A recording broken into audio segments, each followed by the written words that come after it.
One way to protect yourself from a handgun is a fry pan. And I'm not even kidding.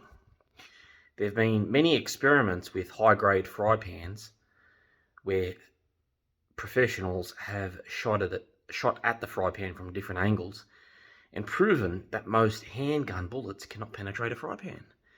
It can definitely rattle a fry pan, but it's only a high caliber rifle that almost always goes through most fry pans, not all fry pans. So they tested the fry pans with numerous grades of steel, metals, and so forth, and found that there are many fry pans out in the market which bullets cannot penetrate. Okay, so my fry pan. Now, I know I'm homeless, but this is actually a very expensive fry pan, and it's very thick. So it's one of those $80, $90 fry pans. I think they call it a rock fry pan, rock brand or whatever it is. In any case, it's a very solid fry pan made of different composite materials. It's made of composite materials. It's a composite fry pan, so it's not just steel, it's bits and pieces of everything. I haven't tested it, but when a bullet hits that at an angle, if a handgun, it's probably going to ricochet, or deflect, I should say. Not ricochet, it won't ricochet, it'll deflect.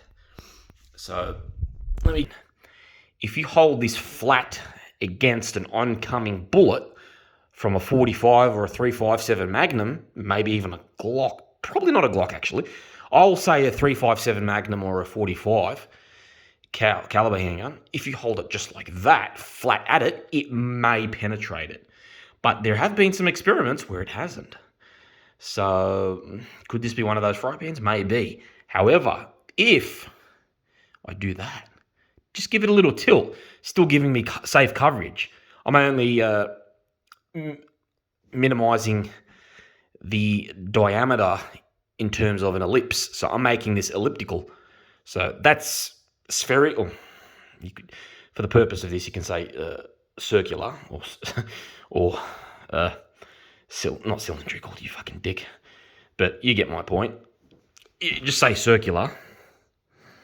I'm not going to say globular because it's not a globe, but it is circular. However, it starts to become elliptical like when it does this, even though it's not a sphere. So it's not spherical. It's not spherical in any way. But it does become elliptical like this, but only just. Yet, it has a massive deflection. So if a bullet keeps on flying at this, it's probably going to deflect to my left every time.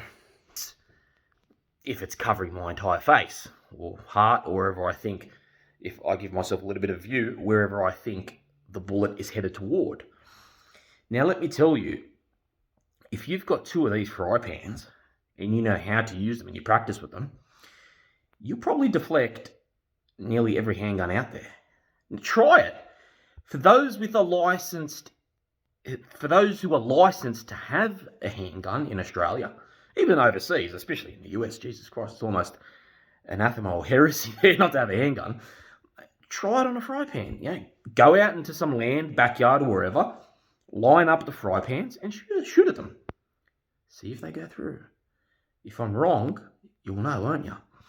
But I know I'm not. So that's why I'm asking you to test it, so you can be confident that this actually works. Now, these days, especially with high technology, you can get a lot of handguns with special tips. Hollow points are only good against human flesh because of the way they expand as they penetrate flesh, which is disgusting, but that's how hollow points work. But hollow points at impact are weaker on metal. To pierce metal, you need a particular tip. Now, there are, Jesus Christ, the amount of different tips for fucking handguns these days, it's unbelievable. Yeah, you've got your hollow points, and then you've got explosive tips, you've even got injectable tips, you've got fucking smoke tips, you've got the fucking works. There's like 20 or 30 different tips depending what you're after. You've even got fucking GPS tips these days. So, and that's usually attached to a hollow point like thing. So it'll smack you in the leg, but a little GPS thing will go into you. So when you have surgery, the doctor will probably take out the shrapnel and all the other crap only, but leave the little GPS thing in there, whether on purpose or accidentally, who knows. But you can get GPSed with a bullet if it's aimed at your leg or some other place in your body. But anyway, that's totally going off course. The point is, the only bullets on the market that may penetrate a fry pan from a handgun are the special penetrating bullets, the ones with particular tips that are designed specifically to penetrate. And even still, they're only good flat on. If your fry pan's on the side, and a hollow point tip actually has a better chance of piercing it because of the grab as soon as it hits. The ones with special point to penetrate, sharper in other words, when they hit the pan, there'll be more of a vector, so it'll be ding ding, it'll just go straight off it. It's actually worse. So in other words, the higher the velocity, the more it's going to deflect because it's momentum. Think about it.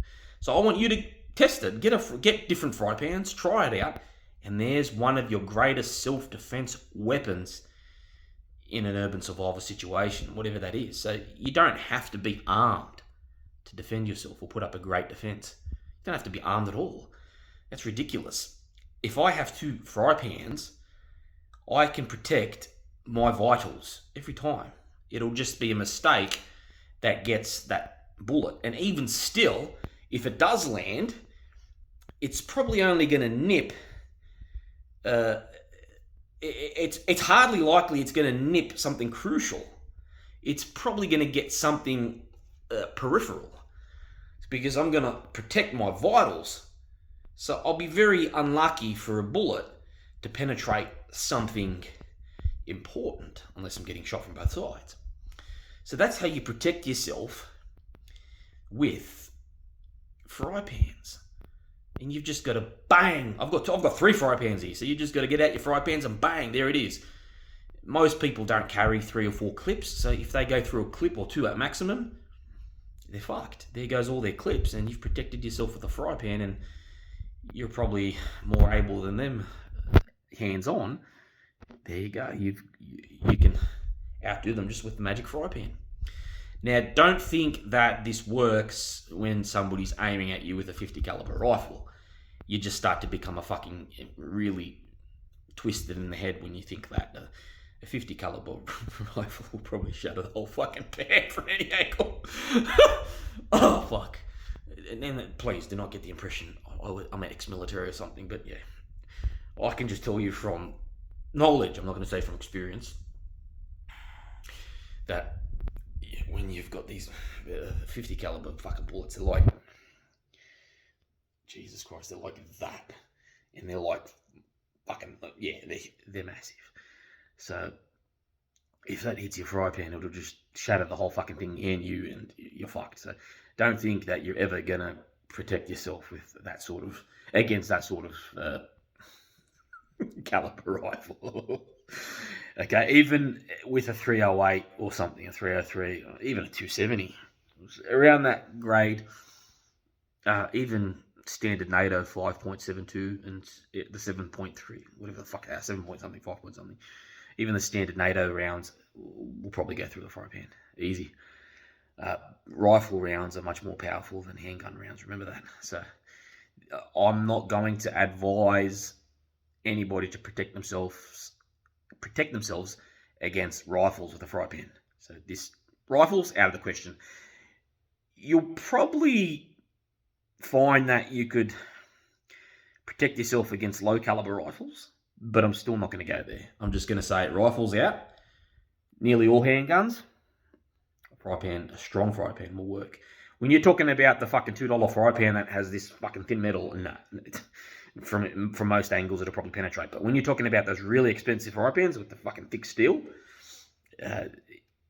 the handgun's almost certainly not going to go through it at an angle. Even front on, many handguns don't go through it.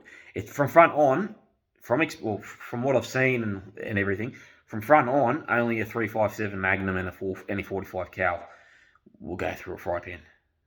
That's from front on.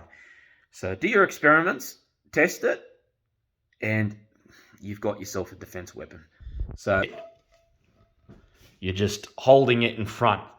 You're not holding it, watch what I do. Holding it like this, where you can't fucking see. Remember that it's a vector coming at you. So a bullet's a vector. A bullet's not a bubble or some fucking special octopus. So you want to hold it in front of you. Can you see how far it is in front of me? Do you get what I'm saying? It's still the same vector coverage.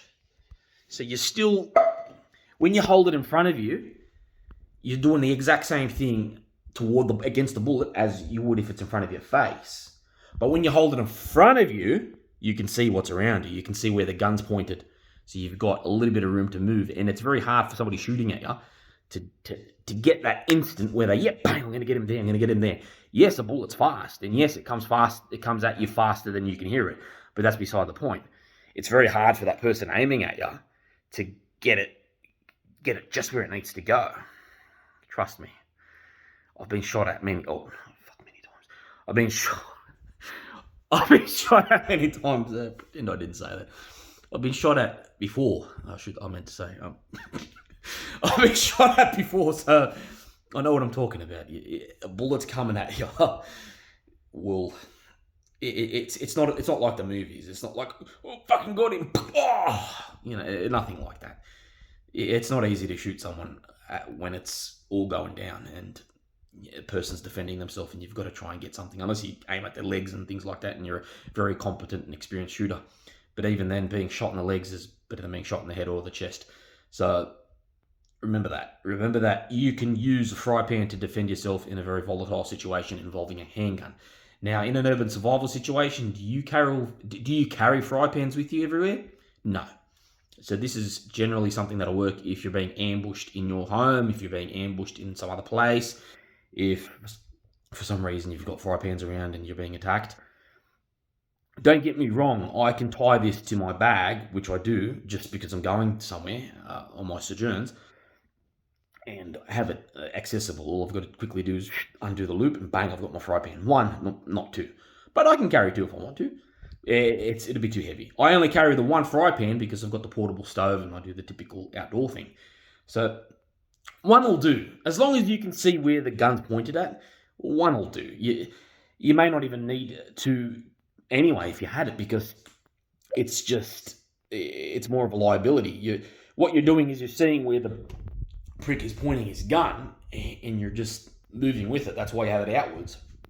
So fry pan, your best friend. If you've got no armor around, if you're not in your Humvee, if you're not in some fucking, if you're not behind some serious high-grade steel, your fry pan's your go-to, and it works. You test it, and you tell me. So this is one of the only parts of the course I'm going to ask you to test it, because we're talking about bullets here.